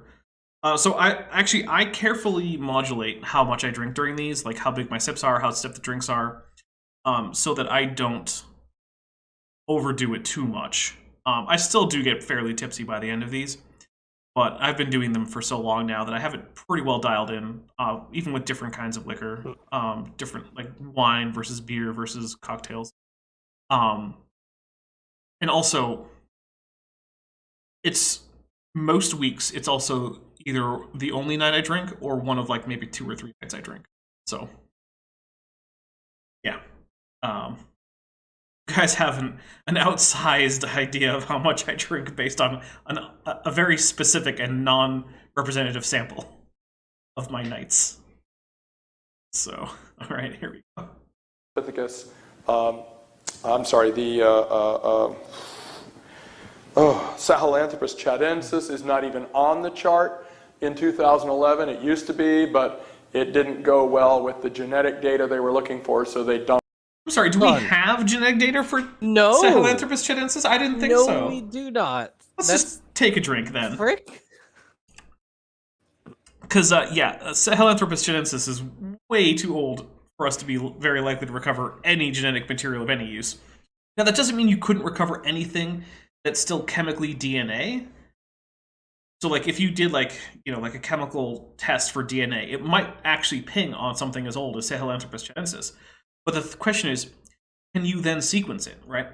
So in order to sequence something, it needs to be in big enough chunks for the chunk size to be essentially something that you can differentiate from noise, right? So, you've got 23 different kinds of chromosome, right? You've got the 46 total. Then I'm going to deal with something after I explain this real quick. So over time, DNA does degrade, but in many cases, it just degrades into chunks of DNA that are very small. So you might have like 10 or 15 base pairs in a row. That's not enough to know anything. You can't know where that came from, even if it aligns with some 10 or 15 base pairs somewhere else in the genome. That could just be by chance. If you go to sequence it, it's just going to make more and more of those 10 to 15 base pair copies that you can sequence, which is not useful. So when you're getting back as far as Sahelanthropus chadensis, that's what you're likely to find. Also, I want to address a quick thing. Ultimate Judeo-Christian. Here's the deal, man. You don't want to debate any kind of evidence. Instead, you just want to throw out presuppositional nonsense you've already had your ass handed to you over and over on the 9-hour videos that you upload to your channel. So, if you want to publicly say nonsense pre-supper stuff at me, it will cost you $10,000 US to do that publicly. I don't care that you don't have it. I won't listen to it for less than that. So, get a job, I guess. Oh, and pro tip, probably no one's going to pay you to say things like, well, it is obviously true that the Bible was only authorized by God. It's probably not something you can get a job doing. So, I would like to make a comment on, since we are mentioning paleogenomics right now, is a very funny fact that Nathaniel Jensen, one of the other creationists at AIG, just categorically dismisses all paleogenomic sequences. All of them. He just thinks we can't know like anything about paleogenomics at all. What's so great about that? Svante Pääbo, I don't know how you pronounce his name, was one of the researchers who got the Nobel Prize in medicine and physiology. For paleogenomics. Paleogenomic research. Yep. So that's got a sting right now. I'm wondering how Nathaniel Jensen is going to deal with that, because his pet thing is like, oh, Neanderthal sequences aren't reliable. Now, all of his excuses as to why he thinks that don't make any sense, but that's a discussion for another time. Also, like it's just gestures at Svante Pääbo at this point. Like, my guy, no, clearly not. Yeah. Also, thank you guys for appreciating the way I handled that offer to quote-unquote debate. Now, I will be fair to Ultimated Judeo-Christian. He is the first creationist to come into my comments, then have me say, hey, if you actually want to talk about this, you hit me up on like Twitter or something, to then actually do it. So, despite the fact that all he has is presuppositional nonsense that I absolutely will not waste my time on for less than $10,000, at least he's not as much of a coward as virtually every other young Earth creationist who pops up in my comments. So, you know what? Props to him for that. Because, I mean, the rest of them run away like scared little mice every time I'm like, hey, why don't you come on the channel and defend this? Not a single hit on that so far, except for him. So Crazy how that happens, right? yeah, weird, right? They have a big talk in the comments, and it's like, all right, well, come on, let's talk about it. Crickets. Crickets. Weird. That fossil is the missing link, although the public probably only remembers in 2002 the cover of National Geographic saying they found yet another missing link. I don't even remember that because I don't pay attention to National Geographic. At this point, I almost feel like National Geographic should be a drink trigger. Because, holy crap, man. You talk about it a lot with Dr. Charles Jackson. Way more than he says paleo expert. But now they've dumped that one. That bothers me too, that sort of thing happens. So Does it bother you? I'm just going to take a drink for Dr. Charles Jackson saying, this chart doesn't have literally every single species of hominin. Okay, I don't know what to tell you, man. Did it say it was a non-exhaustive chart? I don't think so. the bottom of the chart on the left, you can see it was Lee Berger who made this chart here, giving his new find great prominence. And there are no branches on this, no connection between the branches on the tree except imagination. It's specifically not a chart attempting to show ancestor-descendant relationships. It's literally just there to show you the temporal extent of known hominins, of a selection of known hominins. Right? You can't complain that a map of Houston doesn't tell you how to get to the nearest London Underground station.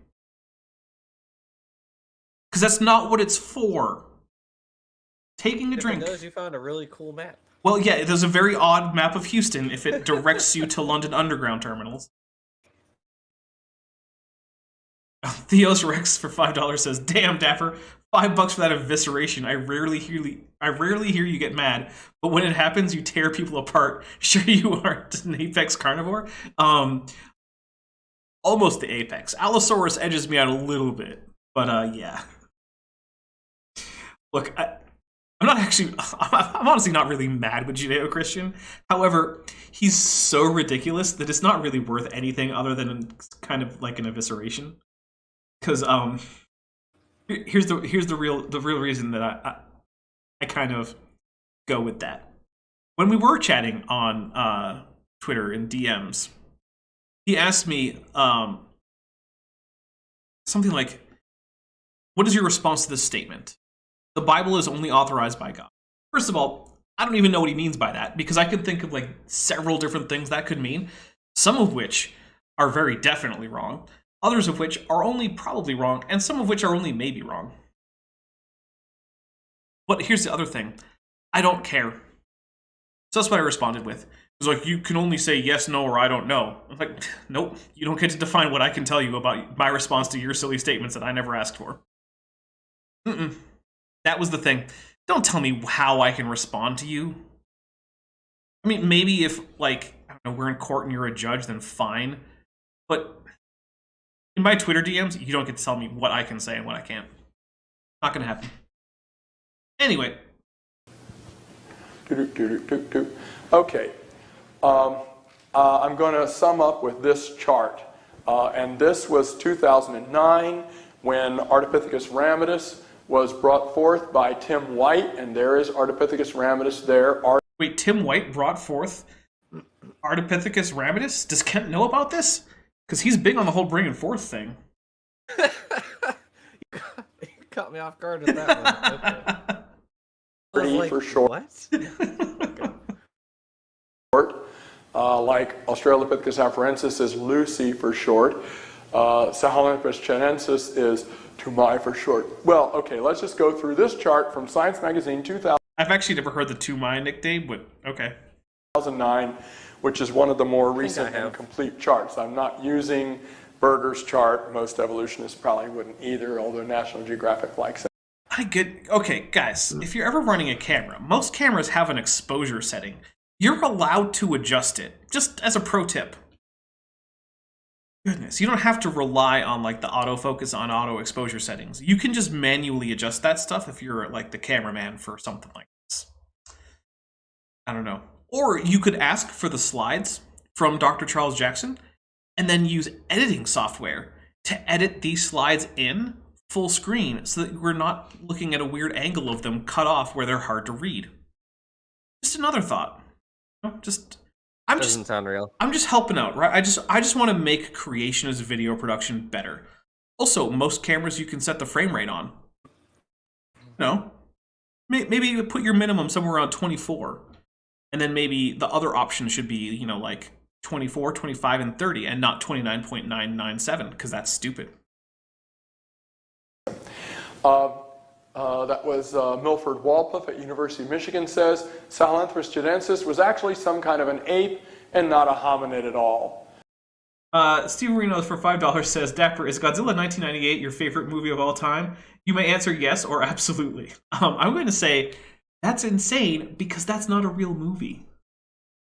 There was no Godzilla movie in 1998. I don't know why my audience likes to troll me by pretending there was a 1998 Godzilla movie.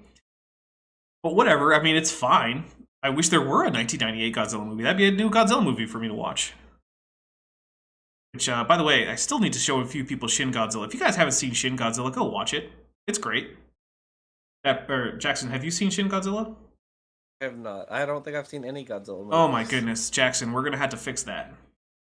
Don't worry, though. We'll start with some of the best ones, and then we can get into the weirder ones where Godzilla, like, flies backwards by breathing fire out of his mouth. Yeah. Okay. Right, here we go. It is in a line of non-hybrids that were not human ancestors, reports the Associated Press in the Washington Post in 2006, 4 years after the fossil was discovered. Newsweek said, it's not the first creature ancestral to humans after all. So it isn't on Lee Berger's list, and it is on this one 2 years earlier, but I do find that this is eliminated from most of the list. This DNA... one also isn't exhaustive. This is also just a sort of broad sweep of chronology rather than relatedness. That's... I don't even know how to add to that. I'm just going to take a drink for once again. This chart isn't exhaustive, so boo! Which is the entire argument, as near as I can tell. Space Dragon asks, would that potentially be an after show? Shin Godzilla, presumably. Yes, probably not tonight. I'm actually probably not doing an after show tonight.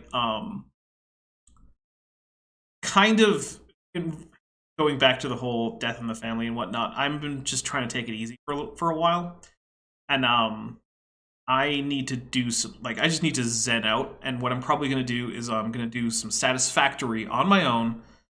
Maybe listen to some music, and then just build a factory that does factory stuff, so that I can build a bigger factory to do even more factory stuff, so I can build an even bigger factory and get rid of all the pesky nature on the map by cutting down all the trees and picking all the plants up. Except the ones that make fruit that I can eat, heal myself. I'll leave those in place. There you go. Jackson, play Satisfactory sometime. We'll consider. Findings where they believe that the DNA analysis shows that humans broke off from the monkeys 6 million years ago. And as you can see, Sahelanthropus is in a layer that they have dated at 7 million years ago. It's 1 million years off in the story, so they don't want to use it. So it's usually like, the papers usually say like, it's like 5 to 7 or something like that. The split between humans and chimps is like 5 to 7 million years around there. It's because, again, speciation is a population genetics thing. It's not typically a boop, we're a new species. Mm-hmm. So there's a gradient there that he knows that, or would care even if he did know that. So whatever. Look, gradients, continuum problems, transitions that are so transitional it's hard to figure out which end they're on. These are all just made up by Satan to trick you to abandoning Christianity, even though Christianity doesn't really depend on the physical evolution of Homo sapiens. Honestly, if I were religious, population genetics math would make me abandon my religion. I mean, okay. Have you seen it? Have you looked at it? I mean, Look at it and I'm like, no. I have seen population stats. Not today, Satan. All right, here. It's just relegated by me and them as monkey bones, and it's in the wrong order for evolution. So we can get rid of It's not. It's not in the wrong order. That means. No. Okay. That's not what that means. We're going to talk a little bit about the trope of in the wrong order, right? Because creationists like to do this. They'll say something like, "Oh, hey, this three-toed horse was found in the same strata as this one-toed horse, so I guess horses didn't evolve." Which, no, that's not what that means. So, I'm going to use one of my favorite examples of an organism with extant transitional forms. Jackson, you want to guess what it is? Your favorite transitional forms? No, my favorite organism with extant transitional form. Oh, is it seahorses? Yeah, of course it's seahorses. The best, right?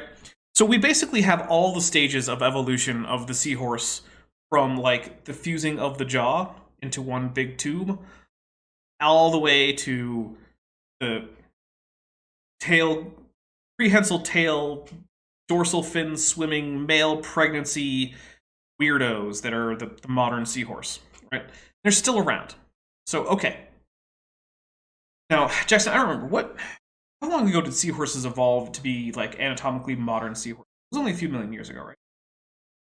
Yeah, it's relatively recent, just past few million years. Okay, so let's say that for whatever reason, we don't have any great seahorse fossils up until like a million years ago. That's when the first seahorse fossil started forming. This is all just hypothetical. This is a pretty poor fossil record of seahorses in general, so your point still stands. Well, there you go. But then let's say today, a sea dragon starts to fossilize. The sea dragons are still around, and they are basically like seahorses, except rather than swimming with the dorsal fin, they still swim with their caudal fin.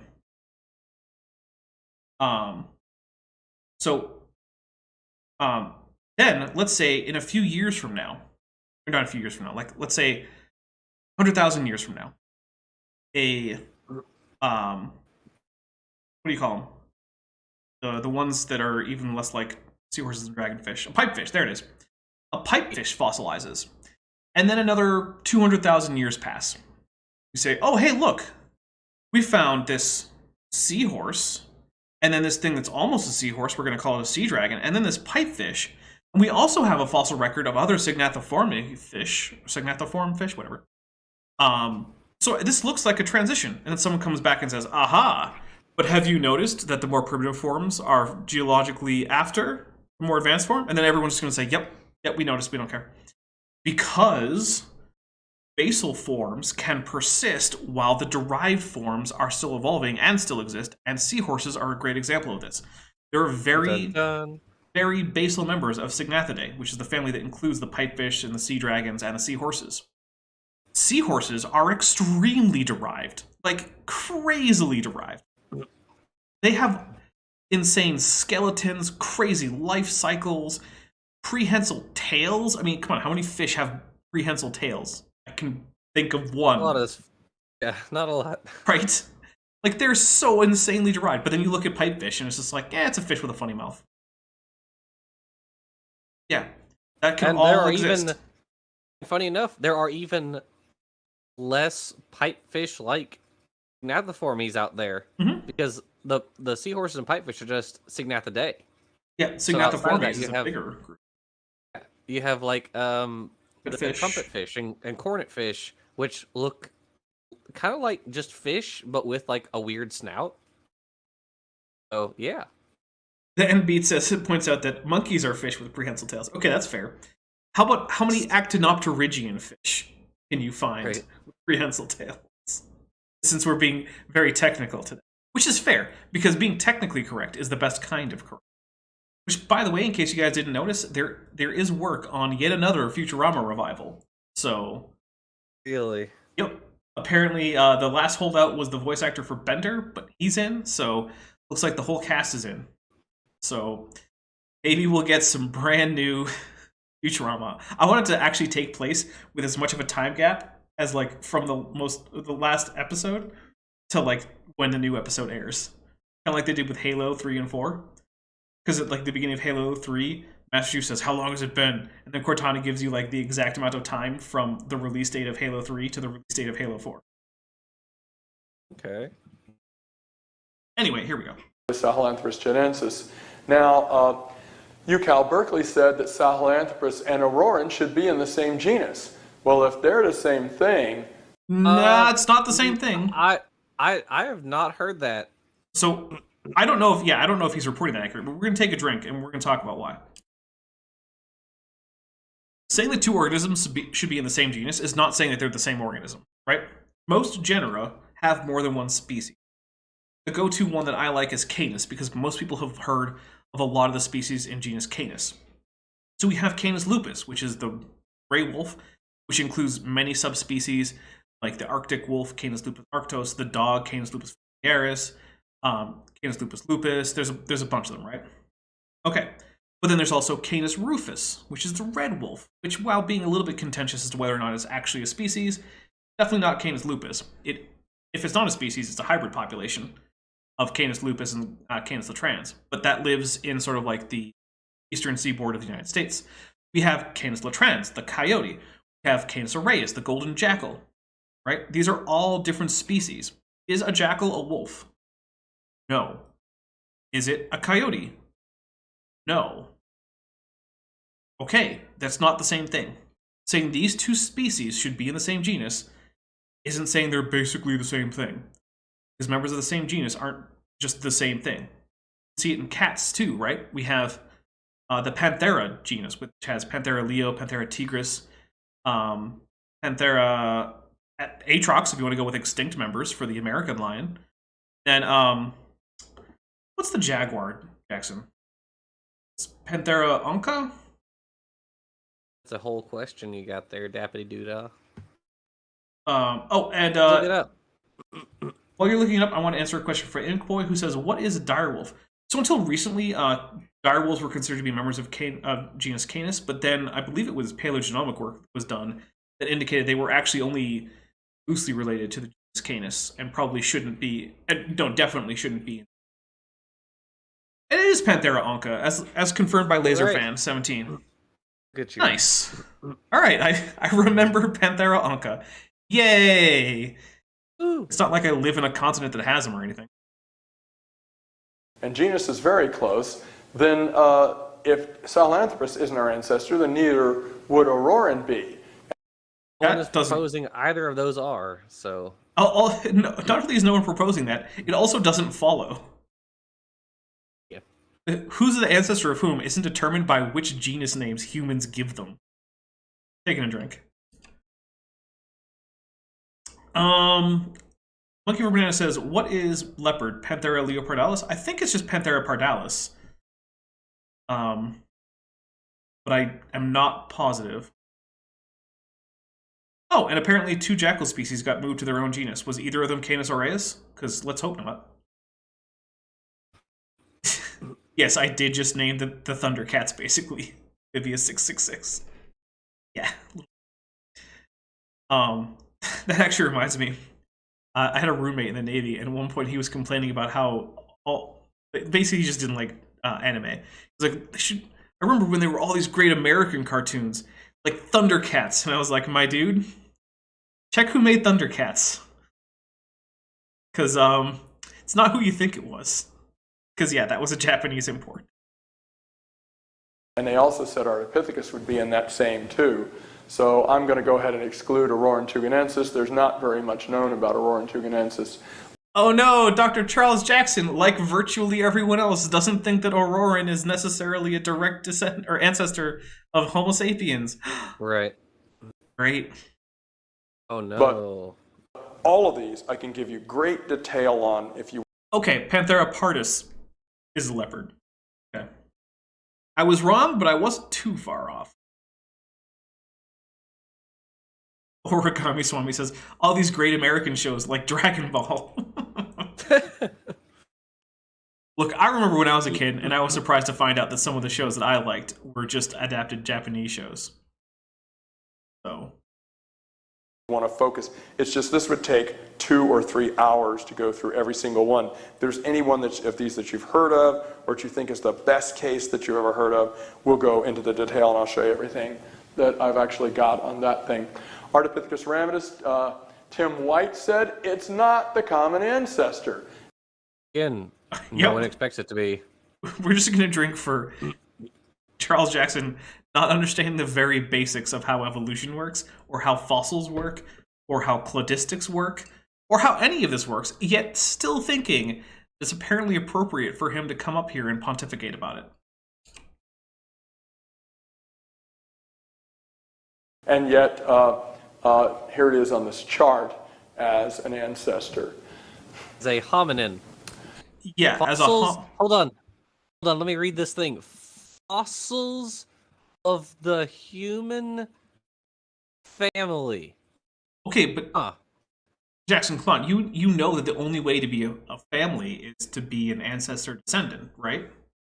Like, all of my cousins are my ancestors or descendants. Cousins, siblings, aunts, uncles, these are all just made up by Satan to trick you. Yes. Lucy is the New York Times in 2008. Ah, yes, the peer-reviewed New York Times. Take another drink for that one. Hey, pro tip to the creationists out there. This is free.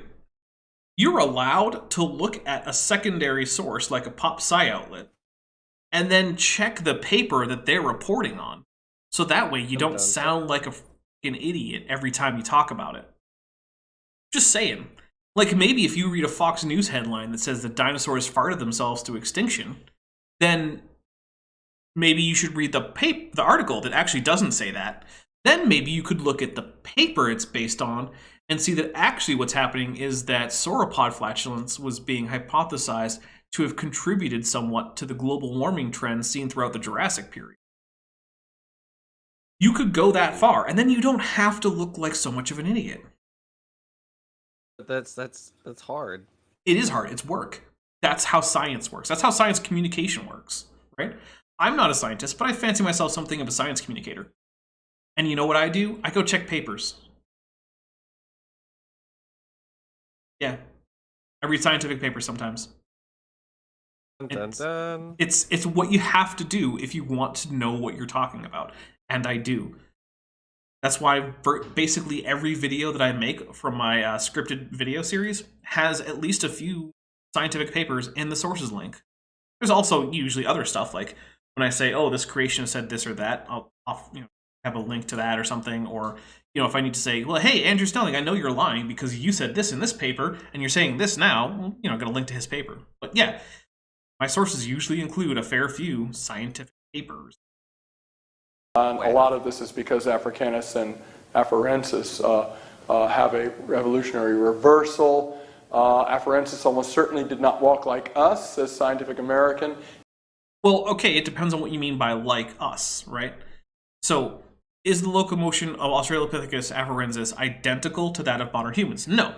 In fact, in a video that's upcoming, I cite something like 9 papers or something about how the locomotory apparatus of Australopithecus afarensis and their biomechanical motion and whatnot differed somewhat from Homo sapiens. And that the tracks at Laetoli were definitely not Homo sapiens, even though they look superficially very much like Homo sapiens tracks. But if by like us you mean upright plantigrade apes, I mean, yeah, they did walk a lot like you. It's almost like with the word kind. The word like is one of those slippery words that can mean many, many things and has to be taken in context. And if you're going to be ambiguous with it, maybe you should just clarify what you mean. Because in some ways, at some resolutions, Australopithecus walked basically just like humans. In other very specific and granular ways, no, not so much. But hey, who cares about nuance or technicalities in science, right? Science is all about the big broad brush. No one ever cares about the details. Yeah, Oh, thank wait. goodness. Oh wait, I read scientific papers, and I know that's completely stupid. Goodness, do they care so much about the minutia? Yes, they do. In 2005, but walking upright was one of the big dramas about, Australopithecus. Lucy walked upright like us. Lucy's been dropped by some researchers in evolution community even as nothing but a dead monkey. I feel like if the Lucy fossil got dropped, they would get shot. Well, yeah. Also, what does it mean to be nothing but a dead monkey? I mean, Lucy is a dead monkey. It's not anything that isn't that.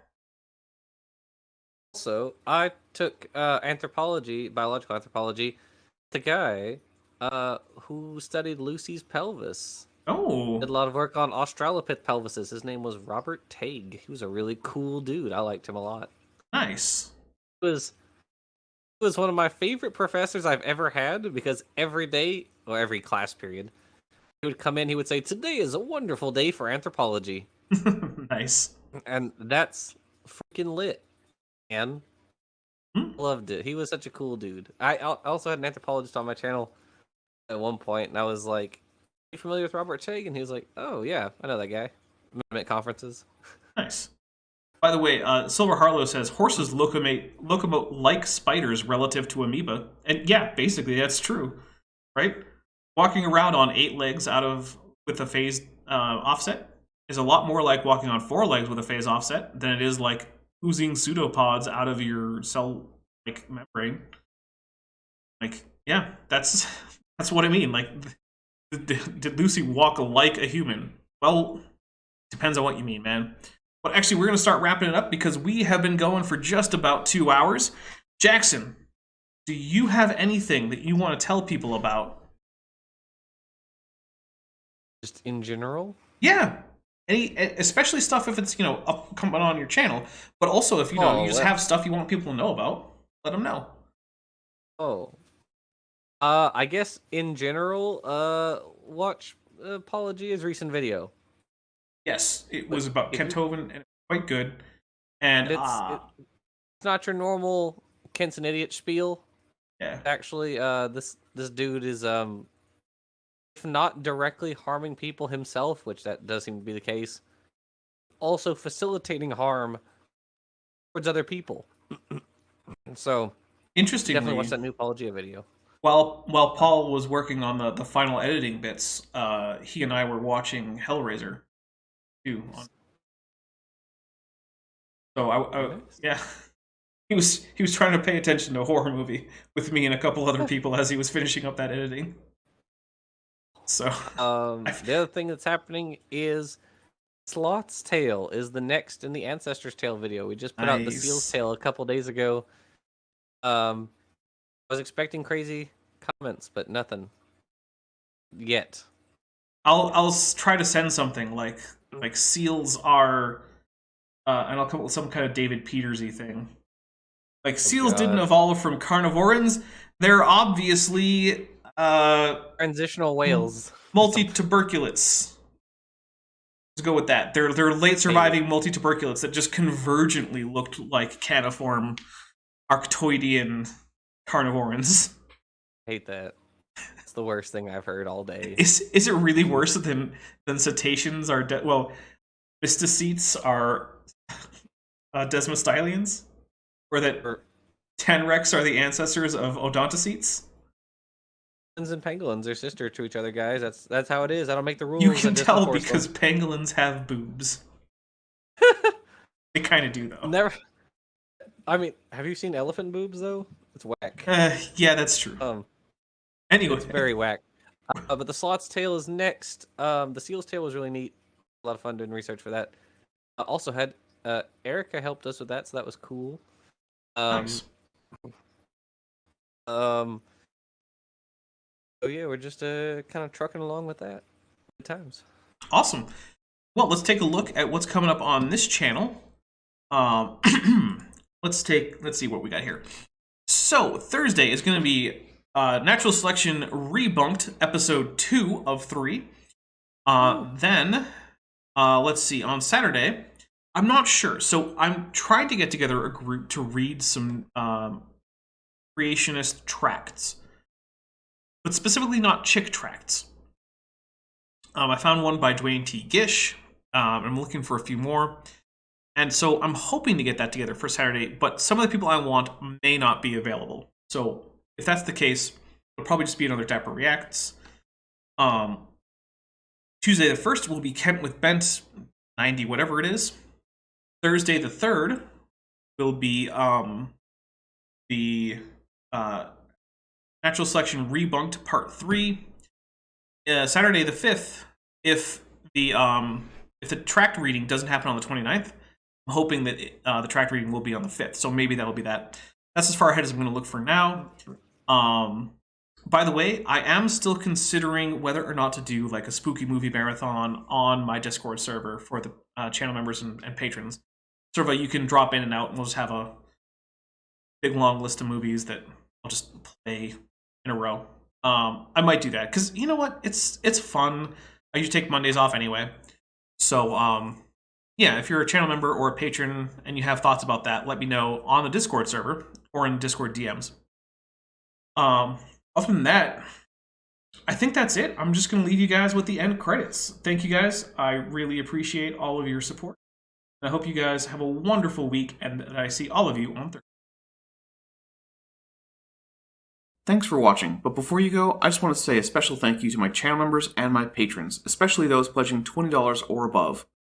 Bob Knob, Work in Progress, Benthoven, Cynically Skeptic, Denny5252, Ian Chen, Landon Knoll, Mabbity Babbity, McSpooks, Sphincter of Doom, The Venerable Veed, and Patrick Dennis. As you probably know, YouTube is a very volatile platform, and from month to month my income on the channel can swing wildly. But the people you see on screen are directly supporting so that I don't have to worry too much about that, and the channel can keep going as it is, and perhaps even improving. If you'd like to join this team, there are links below to join the channel or in the description to join the Patreon. The Patreon starts as low as $1 a month, and the channel memberships start as low as $1.99 a month. On Patreon, you can even get a discount for pledging annually. If you do decide to pledge, you'll get access to an exclusive Discord server just for channel supporters, as well as early access to all of my pre-recorded videos, often up to 2 months in advance. Higher tiers will unlock even better perks. Now, if an annual or monthly pledge isn't right for you, but you still want to support the channel, there is a merch store down in the description, as well as an Amazon wishlist, just for me. And if financial support isn't something you can or want to do, then if you still want to help out the channel, please just like and share these videos and make sure you comment on them. It really helps the channel out.